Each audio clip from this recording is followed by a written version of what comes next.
আসসালামু আলাইকুম। আমরা আজকে বর্ডারে পারছিলাম আর সাথে যে এক ভাই বগুল আমার এলো এসেছে। খারান ভাই খারান, কোন থেকে মারলেন? কিভাবে মারছেন? দেখি আপনি চিৎকার দেন তো 10 করে। দেখেন আমরা একটু আরো কাছে নিয়ে দেখাইতেছি কিভাবে চিৎকারটা বানাইছে। দেখেন হয়তো রোদ্রের কারণে সুন্দর দেখা যাইতেছে না চিৎকারটা। এই যে দেখেন হাতে একটা বক, অনেক সুন্দর একটা বক। এটা কিন্তু পাহাড়ে মারছে, বর্ডারে, মানে ইন্ডিয়ার কাছে, বাংলাদেশ আর ইন্ডিয়ার মাঝখানে। এই যে দেখেন, দেখছেন উনি শুধু বকই মারে, আর অন্য কোনো প্রাণী মারতে পারে না। বক মারার শিকারী।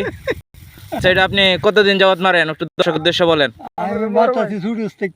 সুরুজ থেকে মারছে, শুনতে পারছেন? উনি খুব পারদর্শী এই বিষয়।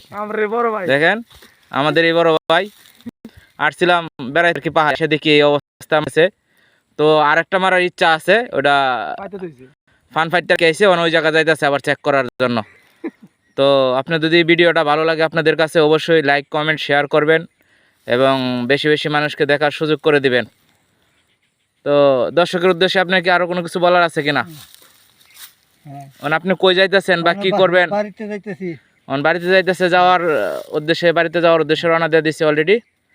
আচ্ছা ঠিক আছে, তাহলে আজকে এর মতো এখানে শেষ করলাম। আর এই যে আমাদের এটা হলো বর্ডার, মানে ইন্ডিয়া পাহাড়, ঠিক আছে, এগুলো ভারতের সীমান্ত। ওই যে দেখেন কাঁটাতারের বেড়া আছে, ওই যে বেড়াটা দেখা যাইতেছে, এটা হলো কারেন্টের পিলার। এই জায়গায় এসে মারছে আর কি। ওই যে লোকজন আছে পাহাড়ে।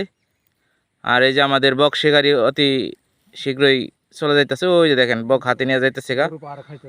আর এই যে গরু দেখেন ঘাস খাইতেছে পাহাড়ে।